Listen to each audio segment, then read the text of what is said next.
Hello everybody, कैसे हो सभी लोग।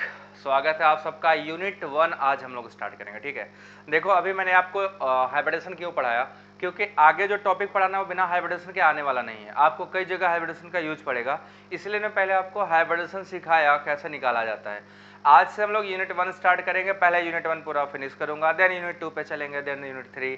ऐसे ही करते करते एक दिन हम लोग क्या करेंगे, 8 यूनिट को कवर करके खत्म कर देंगे। ठीक है, सो सभी लोग जल्दी से ज्वाइन कर लो। जो लोग नहीं ज्वाइन किए उनको जल्दी से लिंक भेज दो, और सभी लोग चैनल को सब्सक्राइब जरूर करें। देखो टेलीग्राम का लिंक दिया हूं, क्योंकि हर बार मैसेज मुझे ग्रुप में भेजना पड़ता है। सब लोग टेलीग्राम पे जुड़ जाओगे तो आसान रहेगा, एक ही जगह कम्युनिकेट करूंगा। तो जल्दी से ज्वाइन कर लो और टेलीग्राम भी ज्वाइन कर लो। जिन्होंने चैनल नहीं सब्सक्राइब किया वो चैनल जरूर सब्सक्राइब करें, वीडियो को लाइक करें और तैयार हो जाए एक धमाकेदार लेक्चर के लिए। ठीक है, मजा आएगा आपको। रेजोनेंस में बहुत कुछ सीखने मिलेंगे। इसको आप लाइफ से रिलेट करिए, आप लाइफ में जो जी रहे हो उसके साथ कैसे काम करता है रेजोनेंस, और होना क्यों जरूरी है, और रेजोनेंस होने से क्या फायदा होता है, इन सब पे बात करेंगे। सो आज का लेक्चर हमारा बहुत ही धमाकेदार होने वाला है। चलो तैयारी कर लेते हैं, let's start one by one. सबसे पहले मैं आज आपको बताऊं, जब भी बात रेजोनेंस की करेंगे, आप सबने नाम सुना होगा, क्लास 11th में था ये। 11th में जब आप पढ़ रहे हो तब रेजोनेंस आया होगा फर्स्ट टाइम। रेजोनेंस होता क्या है, ठीक है। सबसे पहले आपसे ये पूछा जाएगा ये रेजोनेंस होता क्या है, तो कोई बता सकता है व्हाट इज रेजोनेंस। ठीक है, रेजोनेंस क्या है मैं आपको बताऊंगा, पूरा डिटेल में बताऊंगा रेजोनेंस क्या है, क्यों है, कैसे है, सब कुछ बताऊंगा। सबसे पहले एक वर्ड पे आप फोकस करो। दो वर्ड है, एक का नाम है लोकलाइज्ड और दूसरे का नाम है डीलोकलाइज्ड। ठीक है, ये दोनों आपके सिलेबस में भी हैं। आगे अगर टर्म का लोकलाइज्ड एंड डीलोकलाइज्ड बॉन्ड इसी यूनिट में है। तो एक वर्ड आता है लोकलाइज्ड, इसका क्या मतलब होता है लोकलाइज्ड, और एक वर्ड होता है डीलोकलाइज्ड। ये दो अच्छे वर्ड्स हैं, इन दोनों पे जरा फोकस करिएगा।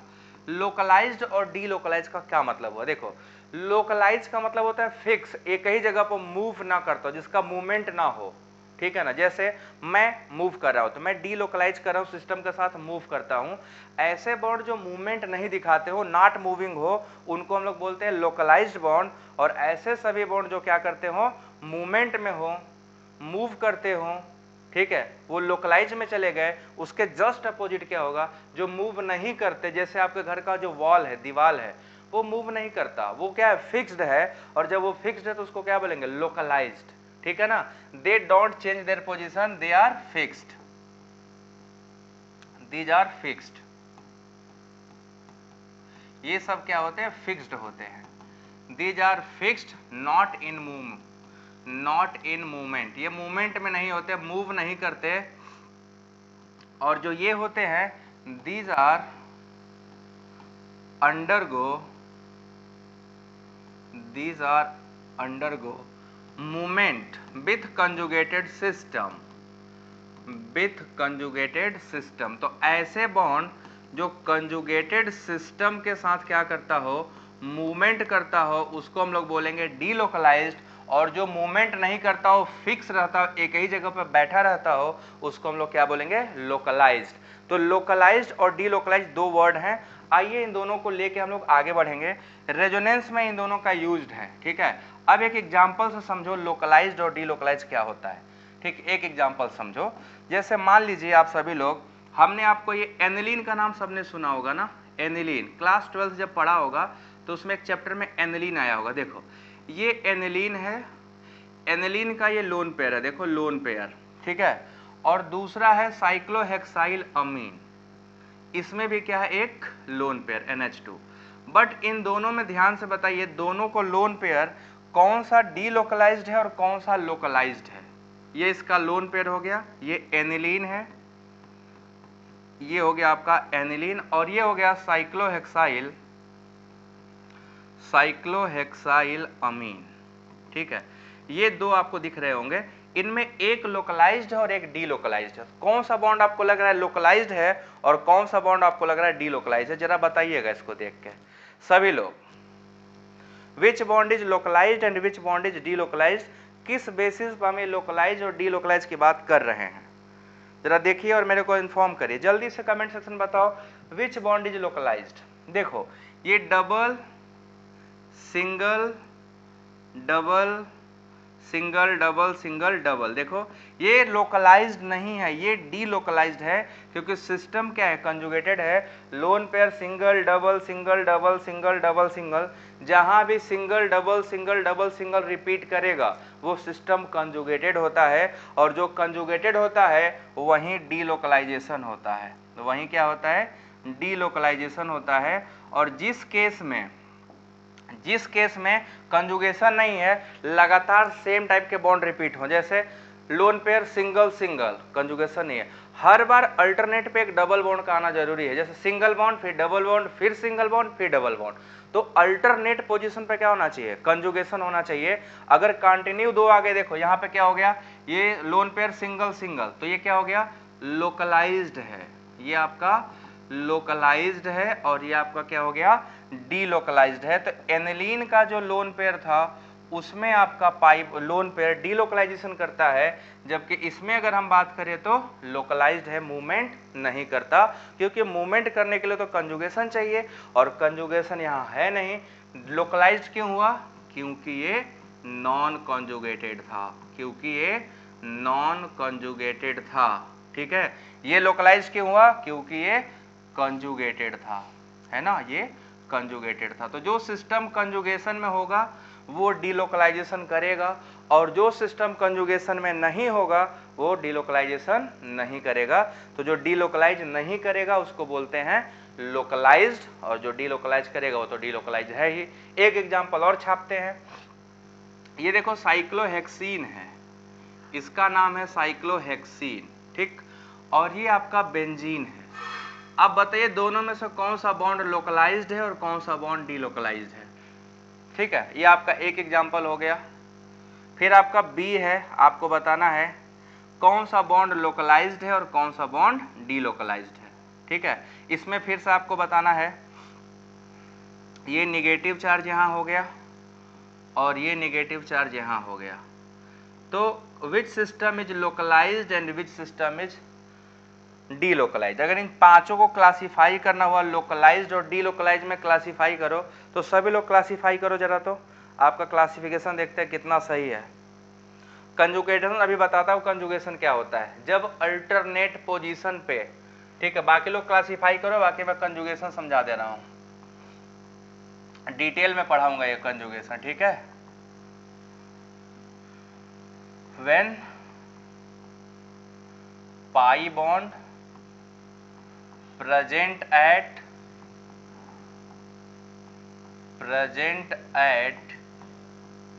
each alternate position,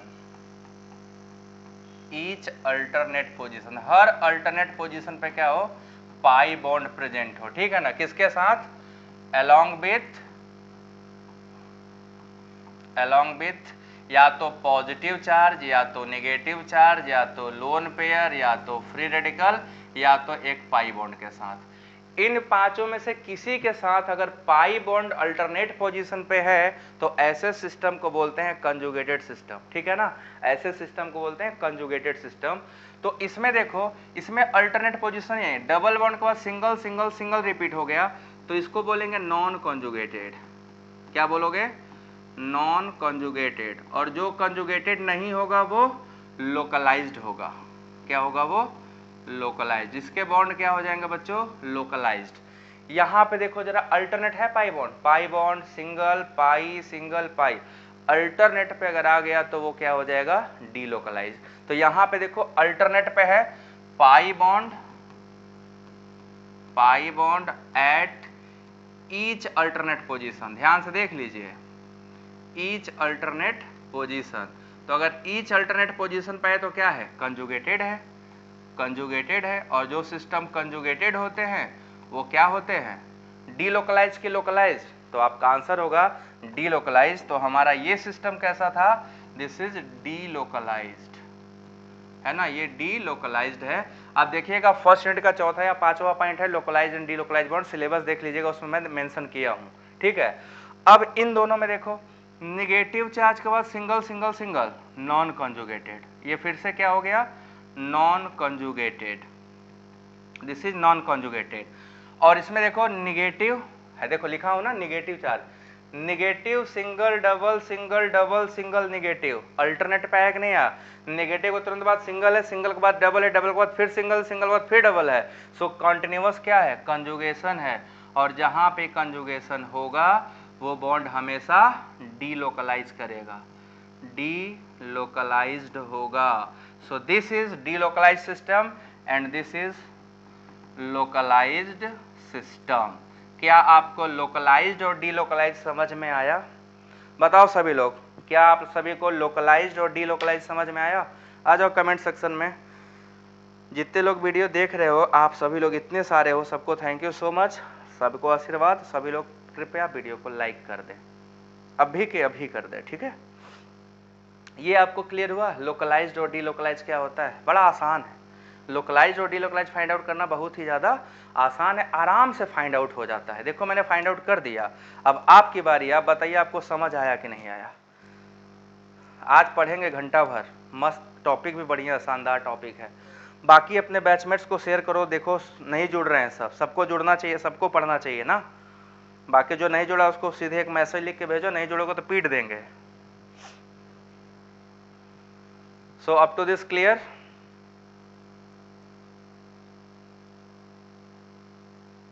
सो नेक्स्ट अब हम लोग चलने वाले हैं रेजोनेंस क्या होता है। रेजोनेंस में डीलोकलाइजेशन होता है। अब हम रेजोनेंस इसी से एक्सप्लेन कर पाते हैं। अगर आपको लोकलाइज डीलोकलाइज बॉन्ड का आइडिया नहीं होगा तो मैं रेजोनेंस एक्सप्लेन नहीं कर पाता। अब आपको ये देखो डीलोकलाइजेशन लोकलाइजेशन आ गया ना, अब आपको रेजोनेंस मस्त आएगा। आओ रेजोनेंस करा दे, आजा रेजोनेंस करा दे ना। तो रेजोनेंस मस्त, रेजोनेंस नाम तो सुना ही होगा।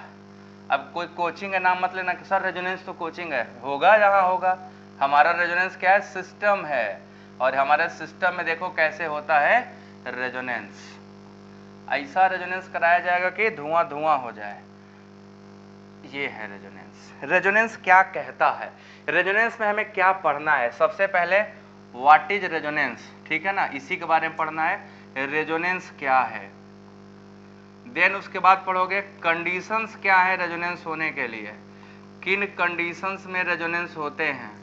देन पढ़ोगे रूल क्या है रेजोनेंस लिखने के लिए, rule for writing resonance, resonance लिखने के लिए कौन कौन से रूल को हम लोग फॉलो करेंगे। और आखिरी क्या है उसके बाद, रेजोनेंस के बाद स्टेबिलिटी ऑर्डर क्या है, स्टेबिलिटी ऑर्डर क्या है रेजोनेंस में, स्टेबिलिटी ऑर्डर। और लास्ट में पढ़ोगे इनके एप्लीकेशंस क्या क्या हैं, हमें रेजोनेंस में इतनी बातें पढ़नी है, ठीक है ना। और एक और टॉपिक था रेजोनेंस एनर्जी क्या है, रेजोनेंस एनर्जी क्या है, इतनी बातें हम लोगों को डिस्कस करनी है रेजोनेंस के अंदर। ये जो टॉपिक मैंने हाईलाइट किया, these all topic should be discussed during the resonance.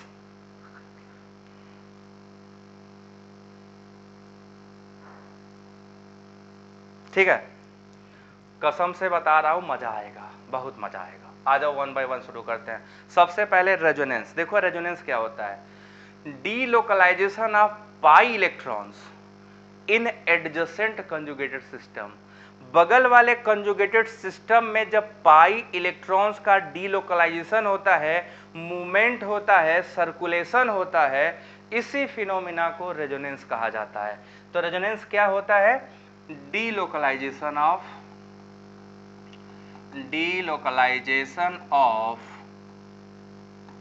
Pi electrons. अब देखो पाई इलेक्ट्रॉन में क्या क्या आता है, लोन पेयर हो जाए, पाई इलेक्ट्रॉन भी काउंट करना होता है, लोन पेयर हो जाए, निगेटिव चार्ज हो जाए, ये पाई इलेक्ट्रॉन में काउंट होगा, या पाई बॉन्ड हो जाए, इनमें से कोई भी हो, ठीक है ना। Delocalisation of pi electron in adjacent conjugated system, in adjacent conjugated system is called resonance. यही है रेजोनेंस। जब आपसे डेफिनेशन आएगा तो अच्छे से इसको छाप देना, क्योंकि इसी साल रेजोनेंस पूछा था, ठीक है ना। रेजोनेंस इसी साल सेमेस्टर में आया था एग्जामिनेशन में, पेपर प्रीवियस का दूंगा देख लेना।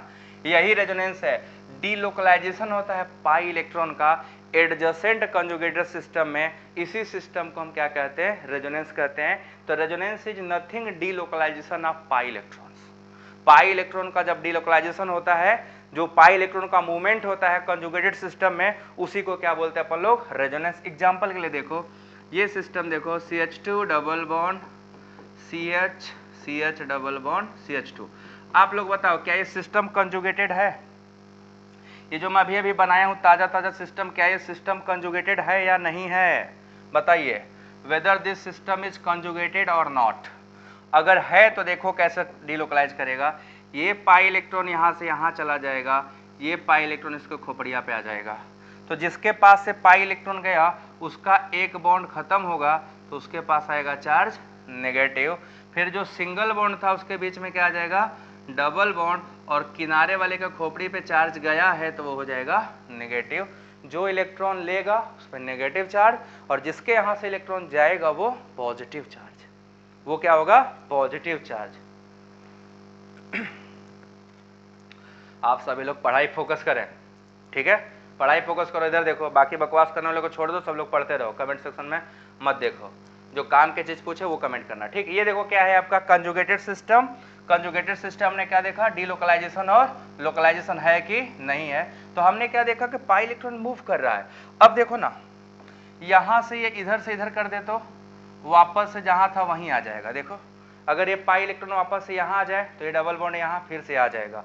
ये डबल हेडेड एरो बताता है रेजोनेंस, ठीक है ना। ये क्या बताता है, मूवमेंट ऑफ इलेक्ट्रॉन दोनों रेजोनेंस में है। ये पूरा सिस्टम क्या है, रेजोनेंस में है।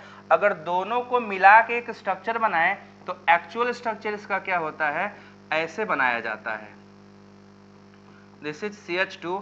आपको देखने ये मिलेगा कि पाई इलेक्ट्रॉन जो था यहां भी है, जस्ट अ मिनट, ये आपको डैश डैश डैश डैश, यहां भी डैश डैश डैश, ये भी डैश डैश डैश। इसका क्या मतलब हुआ, ये दोनों ना तो इस फॉर्म में एग्जिस्ट करते हैं प्योर, ना तो इस फॉर्म में एग्जिस्ट करते हैं प्योर। ये दोनों का मिला के एक हाइब्रिड स्ट्रक्चर एग्जिस्ट करता है, और इसको हम लोग नाम देते हैं रेजोनेंस हाइब्रिड। क्या नाम देते हैं, रेजोनेंस हाइब्रिड। ये जो स्ट्रक्चर बना इसका क्या नाम है, रेजोनेंस हाइब्रिड। और जो डिफरेंट स्ट्रक्चर बने हैं इनको कहा जाता है रेजोनेटिंग स्ट्रक्चर्स।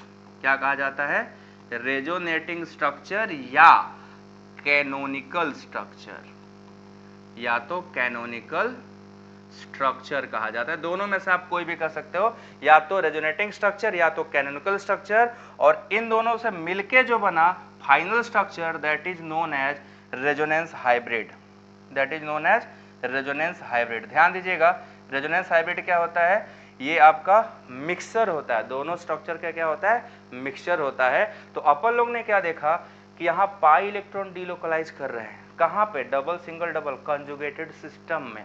अगर वो सिस्टम कंजुगेटेड ना होता तो क्या ये रेजोनेंस हाइब्रिड बना पाता, क्या ये वाला स्ट्रक्चर आता, कभी नहीं आता, किसी जन्म में नहीं आता। क्योंकि हाइब्रिड तभी बनेगा जब रेजोनेंस होगा, ठीक है ना। एक दो एग्जांपल और करते हैं। ये बात समझ में आई सभी को, ये डीलोकलाइजेशन क्लियर हुआ क्या?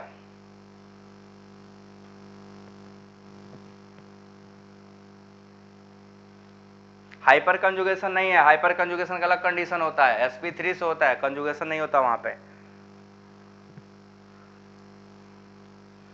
ये बात समझ में आया सबको? एक और सिस्टम दे रहा हूं, उसमें देखते हैं रेजोनेंस होता है कि नहीं होता है। आप सभी देखो, 1 by 1 क्वेश्चंस के आंसर करो, ठीक है। आपको क्या लगता है ये सिस्टम कंजुगेशन में है या नहीं है? ये सिस्टम कंजुगेशन में है कि नहीं है? देखिए ध्यान से, क्या ये सिस्टम कंजुगेशन में है? अगर है तो देखो पाई बॉन्ड यहां से यहां जाएगा तो हमारा पॉजिटिव चार्ज कहां आ जाएगा, इस वाले कार्बन पे, ठीक है। और ये बन जाएगा CH डबल बॉन्ड CH2, है ना। फिर क्या होगा, घर वापसी, ये वापस इधर जंप करेगा तो फिर ये भाग के यहाँ जाएगा। तो दोनों आपस में क्या होते रहेंगे, मूवमेंट करते रहेंगे, डीलोकलाइज करते रहेंगे। ये एरो बता रहा है दोनों आपस में क्या कर रहे हैं, डीलोकलाइज कर रहे हैं। ये दोनों आपस में डीलोकलाइज कर रहे हैं। जो स्टूडेंट नए हैं वो चैनल को जरूर सब्सक्राइब कर लें और अपने दोस्तों को एक बार जरूर शेयर करें और वीडियो को लाइक करें 60 लोग वॉच कर रहे हो तो लाइक केवल 30 लोग करते हो, क्यों कंजूसियत करते हो भाई? इतनी कंजूसियत करके क्या करोगे? अब देखो इसका रेजोनेंस हाइब्रिड कैसे बनेगा? इसका रेजोनेंस हाइब्रिड बनेगा, ना कोई प्योर डबल है ना कोई प्योर पॉजिटिव है। इसका मतलब ये हुआ कि जो पाई बॉन्ड है वो दोनों के बीच में टहल रहा है और पॉजिटिव चार्ज इन्हीं में से किसी के पास घूम रहा होगा, यहां से यहां तक घूम रहा होगा रेजोनेंस हाइब्रिड में। रेजोनेंस हाइब्रिड में अब मैं आपसे एक सवाल पूछूंगा। अभी आप लोग बहुत बकवास कर रहे थे कमेंट सेक्शन में, अब सही चीज का बकवास करो, तब जाने किसके अंदर कितना एटीट्यूड है, किसके अंदर क्या है। ठीक है, आप लोग बताइए, रेजोनेंस से सिस्टम की स्टेबिलिटी बढ़ेगी कि घटेगी? अगर सिस्टम रेजोनेंस कर रहा है, कंजुगेशन कर रहा है, तो क्या लगता है आपको, सिस्टम की स्टेबिलिटी बढ़ेगी या घटेगी? चलो जल्दी से बताओ, घटेगी या बढ़ेगी? ड्यू टू रेजोनेंस सिस्टम की स्टेबिलिटी क्या होगी, घटेगी या बढ़ेगी?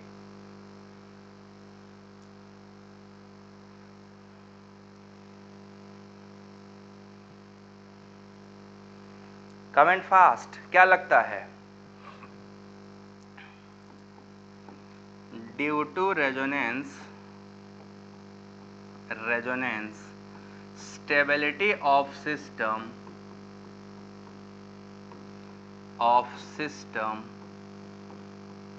इंक्रीजेस। ठीक है, इंक्रीजेज को अब मैं एरो से दिखाऊंगा। अपवर्ड एरो का मतलब इंक्रीजेज होगा और डाउनवर्ड का मतलब डिक्रीजेज होगा। ठीक है, स्टेबिलिटी बढ़ेगी, पक्का है स्टेबिलिटी बढ़ेगी। क्यों बढ़ेगी अब ये बताओ, रेजोनेंस से क्यों बढ़ेगी स्टेबिलिटी? बढ़ेगी ये तो सबने बता दिया, इंक्रीज होगा। अब आप लोग बताइए क्यों बढ़ेगी, व्हाट इज द रीजन जिससे स्टेबिलिटी बढ़ रही है? क्या हो रहा है ऐसा, ऐसा क्या चीज होगा जिससे इसकी स्टेबिलिटी बढ़ जाएगी? अब चलो करो आप कमेंट सेक्शन में कमेंट, देखते हैं कौन कितना कमेंट कर पाता है, किसको कितना आता है।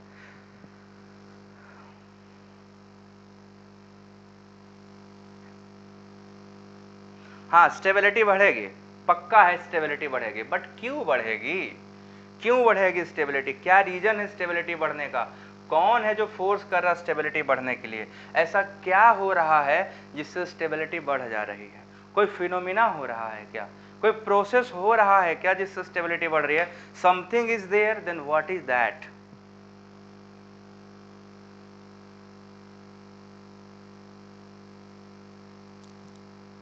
एनर्जी घटेगी डिलोकलाइजेशन से। वेरी गुड, सही है, तुम्हारा आंसर सही है। चलो बेटा सही आंसर करे हो, बेहतर।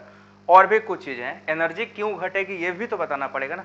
एनर्जी जब भी किसी सिस्टम की कम होगी वो क्या होगा, स्टेबलाइज होता है। आप देखो एक चीज याद रखो, एनर्जी स्टेबिलिटी के इनवर्सली प्रोपोर्शनल है। जिस सिस्टम के पास एनर्जी ज्यादा होती है वो बकवास ज्यादा करता है, भचर भचर ज्यादा करता है, बोलता रहता है, पकड़ पकड़ पकड़ पकड़ कमेंट सेक्शन में करता रहता है।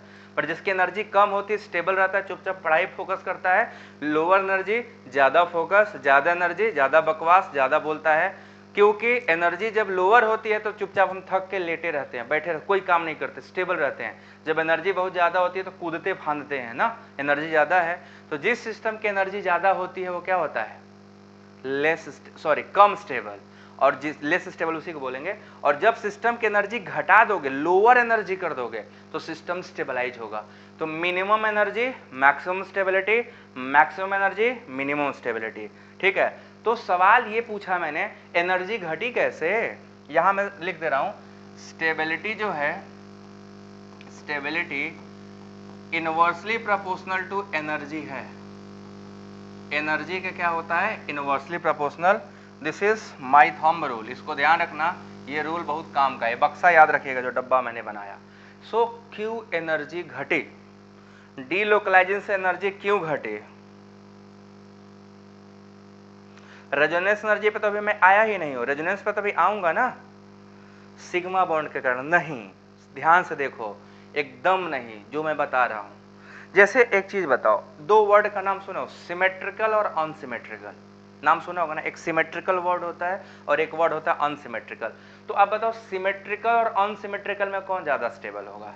हुंड रूल कभी पढ़ा होगा, हाफ फिल फुल फिल ज्यादा स्टेबल होते हैं क्योंकि वो सिमेट्रिकल होते हैं, और जो ऑर्डिनरी फील्ड होते हैं वो सब कम स्टेबल होते हैं। तो अभी आप वही सीखोगे, सिमेट्रिकल सिस्टम क्या होते हैं, ज्यादा स्टेबल कि कम। डीलोकलाइजेशन ये मैं बताऊंगा अभी, बहुत बेहतर कॉन्सेप्ट है, आप सभी लोग ध्यान से सुनिएगा, मस्त कॉन्सेप्ट है।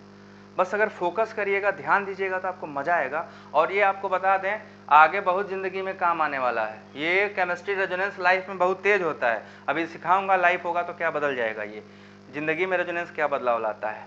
हाँ जी, सिमेट्रिकल सिस्टम, सिमेट्रिकल सिस्टम ज़्यादा स्टेबल होता है। ऐसे समझो तुम घर में जहाँ बैठे हुए हो वो सिमेट्रिकल ऐसे बराबर है, तो आराम से बैठे हो, पढ़ रहे हो, लेट रहे हो, जो भी कर रहे हो। अभी वही टेढ़ा कर दे, ऐसा वो बैठा दे, ऐसे टेढ़ा करके यहाँ बैठा दें, सड़क के नीचे धड़ाम से जाओगे, दीवार में खोपड़ी लगेगा, फूट जाएगा, खून निकल आएगा। स्टेबल रहोगे क्या? नहीं। जब गिरने लगोगे तो पकड़ लोगे ना, किस चीज पकड़ोगे, काफी कस के पकड़ोगे, हाई एनर्जी लगा के, अनस्टेबल हो जाओगे। जब सिमेट्रिकली जहां लेटे हो बैठे हो एकदम सिमेट्रिकल है, जमीन समतल है, आराम से बैठे हैं, अभी ढलान हो जाए, थोड़ा सा भूकंप आए, धरती टेढ़ा हो जाए, सब छटपटाने लगोगे, एनर्जी हाई हो जाएगी। तो सिमेट्रिकल सिस्टम की एनर्जी हमेशा क्या होती है, लोअर, और वो ज्यादा स्टेबल होता है। तो पूछोगे नहीं सर सिमेट्रिकल क्यों बोल रहे हैं, ऐसा क्या हुआ, सिमेट्रिकल कहां से आया, रेजोनेंस सिमेट्री लाता है। रेजोनेंस क्या लाता है, सिमेट्री लाता है। देखो आदर्श मौर्य, नोट्स बनाने की जरूरत नहीं है, नोट्स मैं टेलीग्राम पे सेंड कर दूंगा, जो लिख रहा हूँ सारा नोट्स टेलीग्राम पे भेजता हूँ, तो टेलीग्राम ज्वाइन करो, नोट्स वहीं मिल जाएगा। नोट्स मत बनाओ, समझो, पढ़ो, कमेंट में क्वेश्चंस के आंसर करो। नोट्स में ये पूरा टेलीग्राम पे भेज दूंगा, पूरा डिट्टो जो बता रहा हूँ सारा का सारा जाएगा। सो नोट्स का टेंशन ना लो, वो मेरे पे छोड़ दो, ठीक है। अब देखो कैसे, अभी देखो ये सिस्टम और ये सिस्टम, इसमें चार्ज क्या है, सिमेट्रिकली डिस्ट्रीब्यूट हुआ। रेजोनेंस की वजह से अगर हम केवल इसकी बात करते पहले वाले सिस्टम की, तो पॉजिटिव चार्ज इस कार्बन पे था, पॉजिटिव चार्ज कहां था, इस वाले कार्बन पे था। बेचारे के लिए ग्रह था, पॉजिटिव चार्ज मतलब इलेक्ट्रॉन की कमी, कमजोर आदमी, कोई आता पीट पाट के चला जाता है ना, पीट पाट के चला जाता अगर एक कंजुगेशन में ना होता तो। अब कंजुगेशन में होने से जब कोई पीटने वाला यहाँ आएगा तो भाग के कूद के यहाँ गया, देखो कंजुगेशन करके यहाँ पीटने गया, यहाँ भाग गया, फिर जब इधर पीटने आएगा इधर भाग आएगा। ये क्या रहेगा, जब भी इसको कोई पकड़ने जाएगा वो अपने सिस्टम के साथ कंजुगेशन करके भाग लेगा, भाग लेगा। तो क्या पता चला, ये पॉजिटिव चार्ज ना तो यहाँ है ना तो यहाँ है, ये पूरे मॉलिक्यूल पे क्या हो रहा है, डिस्ट्रीब्यूट हो रहा है। ये पूरे मॉलिक्यूल पे क्या हो रहा है, इक्वली डिस्ट्रीब्यूट हो रहा है। और रेजोनेंस हाइब्रिड वही बता रहा है कि पूरा चार्ज सर देखें ना सिमेट्रिकली डिस्ट्रीब्यूट है। ये एक जो कमी है इलेक्ट्रॉन की, वो किसी एक कार्बन के खानदान के अकेले की कमी नहीं है, वो कमी पूरे सिस्टम की है, वो कमी पूरे मॉलिक्यूल की है। तो अगर बोल लें कि घर में एक लोग के पास कमी है और सबने थोड़ा थोड़ा कंट्रीब्यूट कर दिया, तो सबका क्या होगा, बराबर। और जब सब बराबर हो जाएगा तो क्या हो जाएगा, सिमेट्रिकल। और जब सिमेट्रिकल हो जाएगा तो आपका क्या पता चलेगा, एनर्जी लोअर होगा। और जब एनर्जी लोअर होगा तो स्टेबिलिटी क्या होगी, हाई होगी। तो रेजोनेंस क्या करता है, रेजोनेंस देखो सिमेट्री लाया है, तो रीजन यही है, resonance bring uniformal charge distribution, uniformal charge distribution, uniformal charge का क्या करता है, distribution, due to which symmetry of system increases, symmetry of system increases. अब मैं एरो बताऊंगा मतलब इंक्रीजेज, हेंस जिसकी वजह से स्टेबिलिटी क्या होगी, स्टेबिलिटी भी इंक्रीज करेगी। आ गया बात समझ में, आ गया बात समझ में सभी लोगों को, क्यों बढ़ी थी स्टेबिलिटी, क्या रीजन था, सिमेट्री। रेजोनेंस सिमेट्री लाता है, सिस्टम कंजुगेटेड हो गया तो सिस्टम क्या हो जाएगा, सिमेट्रिकल हो जाएगा। सिमेट्रिकल सिस्टम की एनर्जी घटेगी, स्टेबिलिटी बढ़ेगी, बस यही है।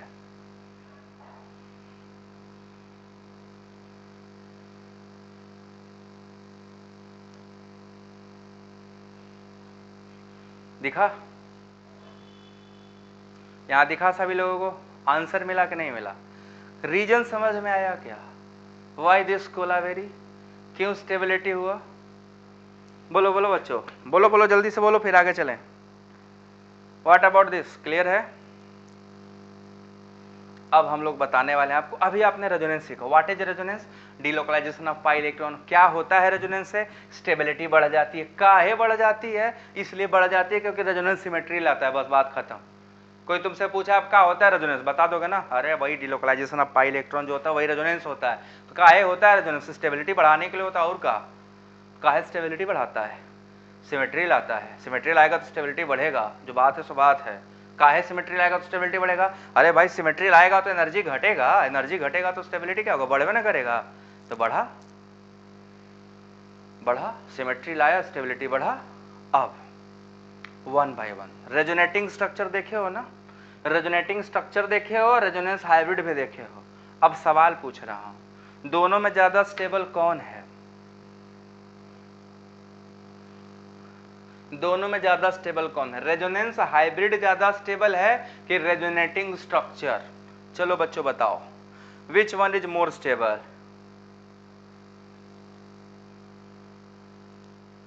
Which one is more stable? जल्दी से बताओ सभी लोग। Thank you little invention, thank you so much. तुम मुझे सिखा देना कैसे पढ़ाते हैं, I will learn, okay, I appreciate your efforts.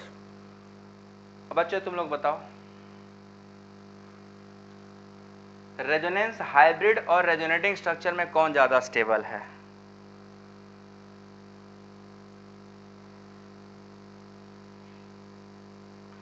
Resonating structure कि रेजोनेंस हाइब्रिड? जल्दी से आंसर करो, दिख रहा है आपको, सामने दिख रहा है। रेजोनेंस हाइब्रिड भी रेजोनेटिंग स्ट्रक्चर भी, कौन ज्यादा स्टेबल है?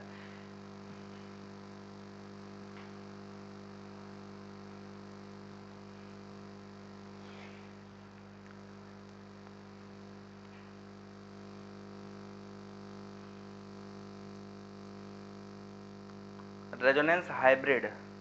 रीजन भी बताना पड़ेगा बच्चों। रेजोनेटिंग स्ट्रक्चर को रेजोनेंस हाइब्रिड बता रहा है, कोई रेजोनेटिंग स्ट्रक्चर बता रहा है। क्या सही है एक्चुअली, कौन सा सही है, कैसे पता चलेगा? किसकी बातें से? क्यों? रीजन दो, कोई रीजन दो जो भी आपको समझ में आता है। देखो बोलने से कोई हर्ज नहीं, जिसको मन करे वो बोलो, ठीक है। मैं उनके कमेंट पे फोकस करूंगा जो एजुकेशन से रिलेटेड बात करेंगे, बाकी को मैं फोकस करूंगा नहीं। सो किसको लग रहा है क्यों? Why resonance hybrid is more stable then resonating structure? या जिन्होंने resonating structure is more stable then resonance hybrid, तो क्यों? कुछ तो रीजन होगा भाई। एकदम साफ साफ दिख रहा है शुद्ध रूप से, रेजोनेंस हाइब्रिड ही सिमेट्रिकल है, बाकी दोनों नॉन सिमेट्रिकल है। देखो ना ये सिमेट्रिकल है ना ये, इन दोनों से मिलके बना ये, तो मोस्ट सिमेट्रिकल है resonance hybrid.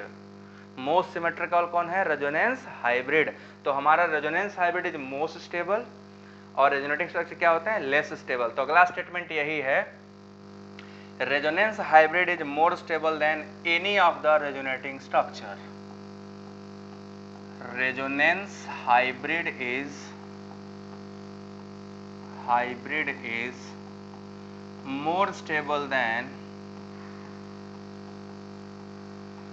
more stable than any resonating structure,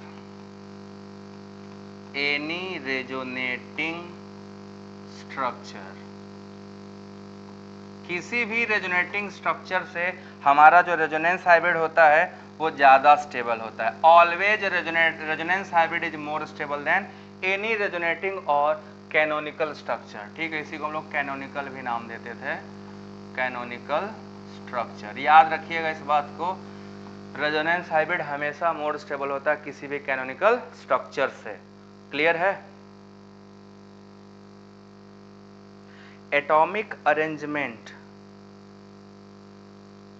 हाँ सिमेट्रिकल की वजह से बेटा। रेजोनेंस हाइब्रिड सबका हाइब्रिड है ना। देखो जैसे बेंजीन का स्ट्रक्चर देखो, ये बेंजीन देखो, केकुले साहब ने बेंजीन का स्ट्रक्चर दिया था। केकुले साहब बहुत बड़े केमिस्ट थे, इन्होंने बेंजीन का स्ट्रक्चर दिया कि बेंजीन इन दो फॉर्म में एग्जिस्ट करता है, ठीक है ना। अभी देखो डबल बॉन्ड के पोजीशन देखो दोनों में अलग अलग है, ध्यान से देखो। फिर उन्होंने कहा कि एक्चुअली क्या है ना, ऐसा नहीं है, ये बेंजीन जो है गोला लगा दिया था, याद है सभी को, बेंजीन में गोला लगाते हो, ऐसे ऐसे होता है ये। This is called resonance hybrid, यही आपका क्या है? Resonance hybrid. और आप लोग इसको क्या पढ़ते हो? इसको हम लोग ऐसे गोला बना देते हैं, बेंजीन तुरंत फट से जल्दीबाजी में गोला कर देते हैं, ठीक है, गोला कर देते हैं।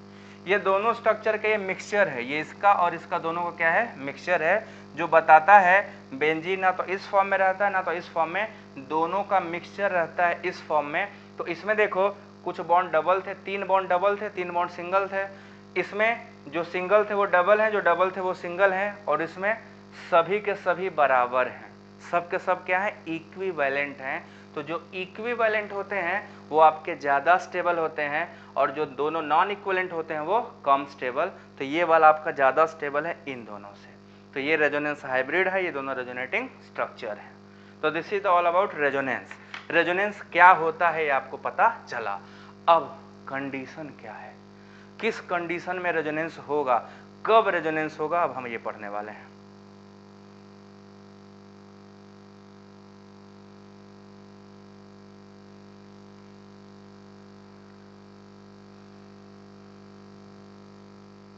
हाँ, गोला का मतलब पाई बॉन्ड का डिलोकलाइजेशन, पाई बॉन्ड घूमता रहता है, उसी को गोला कहते हैं, ठीक है। सो अब चलो आगे चलते हैं। कंडीशन फॉर रेजोनेंस, किस कंडीशन में, क्या वो बेसिक कंडीशंस हैं जब रेजोनेंस होगा, कंडीशंस फॉर रेजोनेंस, ठीक है। रेजोनेंस के लिए हम लोग उन कंडीशनों की बात करेंगे जब रेजोनेंस हो पाए। चलो जिसको जो कुछ पता हो बताए, क्या कितने कंडीशंस हैं रेजोनेंस होने के लिए, मिनिमम क्या क्या कंडीशन है।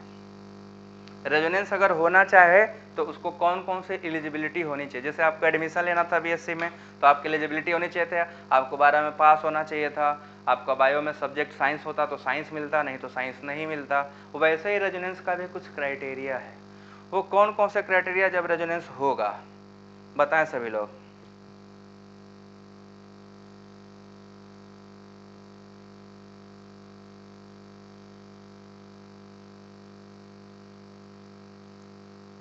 चलो सभी लोग बताओ, क्या कुछ कंडीशन हो सकते हैं, वो कंडीशन क्या हो सकते हैं, बेसिकली कौन कौन से वो कंडीशन है जहां पे रेजोनेंस परफॉर्म होता है। एक पाई बॉन्ड, सिर्फ पाई बॉन्ड से हो जाएगा काम, एनीथिंग एल्स पाई बॉन्ड के अलावा।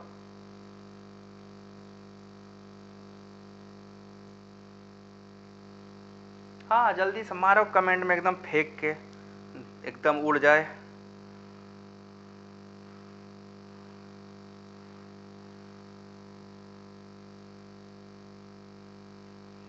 एक पाई बॉन्ड, ना ना ना ना ना, देखो अभी तो मैंने बताया रेजोनेंस कंजुगेटेड सिस्टम में ही हो सकता है। तो कंडीशन आपको फाइंड आउट करना है। सबसे पहला कंडीशन क्या है, each atom participating in resonance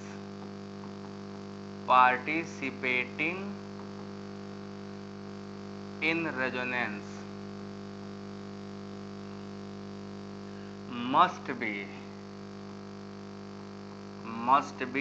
sp और sp2 हाइब्रिड। हाइब्रिडाइजेशन से आ गया ना बात, इसीलिए हाइब्रिडेशन पहले पढ़ाया हूं, ठीक है। जो भी एटम, जितने एटम रेजोनेंस में पार्टिसिपेट कर रहे हैं, हर एटम को चाहिए कि वो या तो sp हाइब्रिड हो या तो sp2 हाइब्रिड हो। अगर sp3 हुआ, sp3d हुआ तो कभी रेजोनेंस नहीं होगा। बात समझ गए आप लोग? आप लोग को समझ आया? हर एटम को जो रेजोनेंस में पार्टिसिपेट कर रहा है दैट मस्ट बी sp और sp2 हाइब्रिड।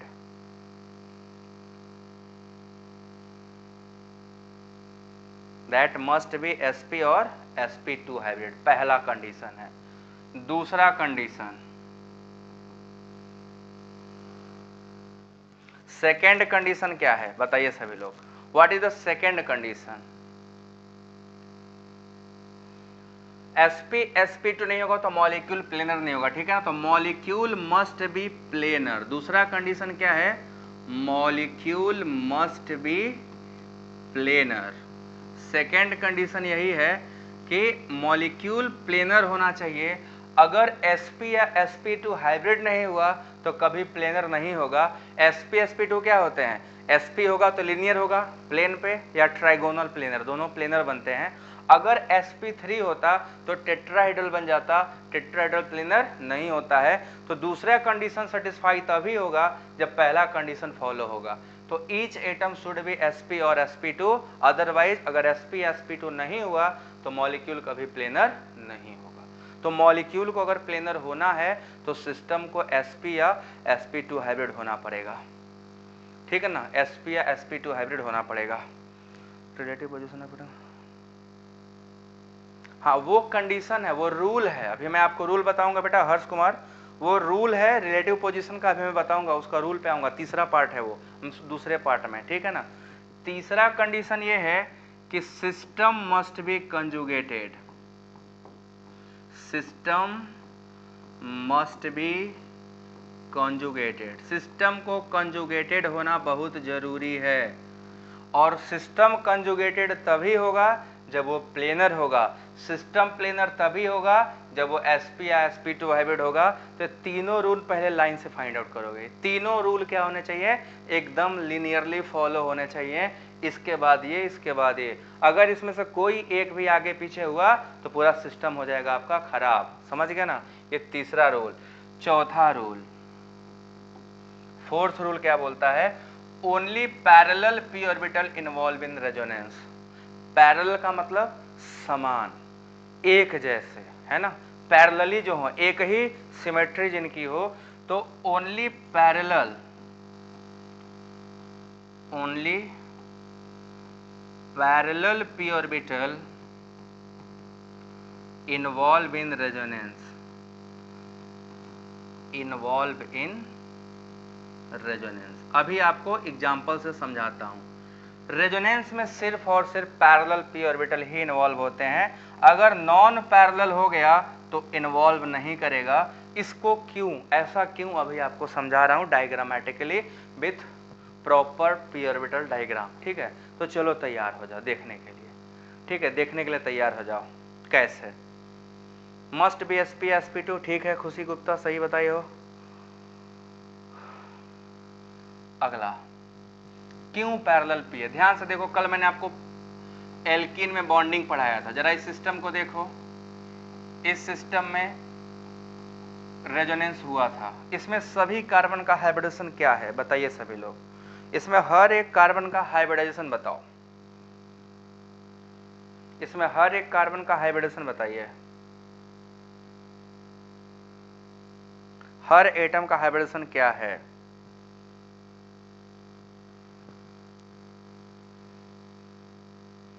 इसमें जो कार्बन है हर एटम का हाइब्रिडेशन क्या है,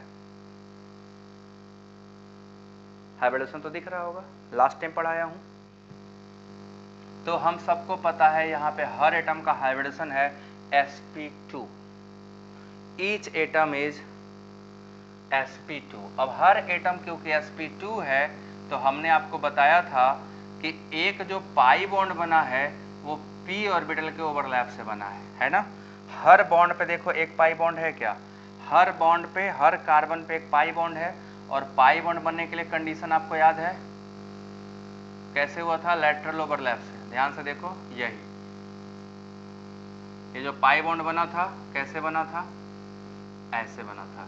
ये दोनों ओवरलैप किए थे एक पाई बॉन्ड, ये दोनों ओवरलैप किए थे दूसरा पाई बॉन्ड, यही कंडीशन था, यही कंडीशन था। All atom as sp2, very good, सभी का sp2, यही कंडीशन था ना। अब देखो होता क्या है कि अगर ये कार्बन का p ऑर्बिटल ना होता, सिमेट्रिकल ना होता तो रेजोनेंस नहीं होता। अभी देखो बच्चों ध्यान से देखो, अभी ध्यान से देखो, यहाँ एक मस्त चीज आपको बताने वाला हूं, यहाँ एक शानदार चीज आएगी जो आपको समझ आएगा अच्छे से। अभी आप लोग देखो, क्या ये चारों ऑर्बिटलों की एनर्जी सेम है, पैरेलल है कि नॉन पैरेलल है, क्या ये ऑर्बिटल पैरेलल है आपस में, एक दूसरे के पैरेलल पे है कि नॉन पैरेलल पे है, ये पहले आप लोग बताइए। जो मैंने लास्ट वाला स्ट्रक्चर बनाया ये स्ट्रक्चर, इसमें क्या सभी ऑर्बिटल आपस में पैरेलल हैं या नहीं है ना, सब के सब पैरेलल हैं, ये इसके इसके। अभी देखो सवाल ये है पाई बॉन्ड का, है ना, ये देखो अभी पाई बॉन्ड इसके साथ बनाया है ये, है ना, ये पाई बॉन्ड इसके साथ बनाया है, ये अभी हमारा सिस्टम है जिससे पाई बॉन्ड बना हुआ है, ठीक। अब एक बात बताओ, यहाँ पे ध्यान से देखो, जितना सुंदर ये पी ऑर्बिटल है ये वाला, उतना ही सुंदर तो ये भी है ना। देखो दोनों की सुंदरता में कोई कमी है क्या? अब देखो इसका जो है ना मन बहक गया है, इसका मन क्या हो रहा है, इस वाले का बहक गया है। क्यों बहका है? इसको लग रहा है ये भी सुंदर है, ये भी सुंदर है, तो इसके साथ बॉन्ड बना सकते हैं, तो इसके साथ भी तो बना सकते हैं, इसमें कोई कमी है क्या? ये कौन सा गोबर जैसा दिख रहा है? ये भी तो सुंदर ही दिख रहा है, ये वाला देखो, जैसा ये वैसा ये। तो इसको क्या होता है, धर्म संकट आ जाता है इसके पास। क्या संकट आता है? भाई इसके साथ हम बॉन्ड बना सकते हैं तो इसके साथ कोई कमी थोड़े ना है, इसके साथ भी बॉन्ड बना सकते हैं। इस कोशिश में क्या करता है, ये बिगड़ जाता है। बिगड़ के क्या करता है, ये वाला बॉन्ड को इसके बीच में ले आके बना देता है। जैसे ये बॉन्ड बनेगा, ये इसके साथ बॉन्ड बनाएगा, इसका ये बॉन्ड क्या होगा, टूट जाएगा, क्योंकि उसके साथ क्या हुआ है, धोखा हुआ है, और धोखा में क्या होता है, आदमी टूट जाता है। ये बॉन्ड तुरंत क्या करेगा, ब्रेक कर जाएगा। अब जैसे ये ब्रेक करेगा, देखो क्या होगा, ब्रेक होने की वजह से प्रॉब्लम हो जाती है। क्या प्रॉब्लम होती है? रोना धोना प्रॉब्लम स्टार्ट हो जाएगा। देखो कैसे कार्बन कैसे रो रहा है, ध्यान से देखिए, ये कार्बन का रोना धोना स्टार्ट, कैसे रोया। अब इसके साथ प्रॉब्लम जो हुई, उस प्रॉब्लम का सलूशन देना है आप लोगों को। ये पाई बॉन्ड जो अभी किसी और के साथ था, अभी वो क्या हो गया, किसी और के पास चला गया। एक गाना गा रहा है, कौन सा गाना गाएगा, कौन सा सॉन्ग बज रहा होगा इस स्टेज में, बताइए। बॉन्ड कहाँ बन चुका है, बॉन्ड बन चुका है इन दोनों के बीच में, बॉन्ड बन चुका है इन दोनों के बीच में, है ना। जिसका बॉन्ड टूटा वो नेगेटिव चार्ज, जिसके यहां से टूटा वो पॉजिटिव चार्ज। देखो ये बन जाएगा कि नहीं बन जाएगा, ये पाई बॉन्ड बन जाएगा, जो कि बनना नहीं चाहिए था। तो हमारा पाई बॉन्ड ये टूट गया। अब बॉन्ड जो इसके साथ था, अब इसके साथ बन गए, ये दोनों बॉन्ड बनाए हैं, तो ये दोनों बेचारे बिछड़ गए। एक पॉजिटिव चार्ज हो गया और एक क्या हो गया, नेगेटिव चार्ज। नेगेटिव पॉजिटिव हो गया। अब हम सबको पता है कि ज्यादा दिन तक नेगेटिव नहीं रह पाएगा, मर जाएगा। ये इलेक्ट्रॉन डेफिशिएंट पॉजिटिव ज्यादा दिन तक नहीं रहेगा, मर जाएगा। तो ये फिर क्या करेगा, बैक टू होम। जब ये वापस आएगा तो इसको एक लात मारेगा कस के, ये फेंका जाएगा यहाँ, फिर से कहाँ चलाएगा, जहां से चला था वहीं रिटर्न आ जाएगा। तो ये चांस इसलिए मिला इसको क्योंकि दोनों एक जैसे थे, दोनों पैरेलल थे। अगर पैरेलल ना होते तो ये ओवरलैप नहीं होता, ये ओवरलैप नहीं होता, ये बॉन्डिंग नहीं होता, रेजोनेंस नहीं होता। तो अगर मान लो इसकी जगह ये ऑर्बिटल यहाँ टेढ़ा सा मैं बनाता हूँ छोटा सा, अगर ये ऐसे होता है यहाँ पे, तो क्या झुक के आता है इसके साथ ओवरलैप करने, यहाँ नहीं आता। ये इसके साथ ओवरलैप नहीं करता क्योंकि उसके बराबरी का नहीं था, कम सुंदर था, है ना। और कम सुंदर होता तो ओवरलैप नहीं कर पाता।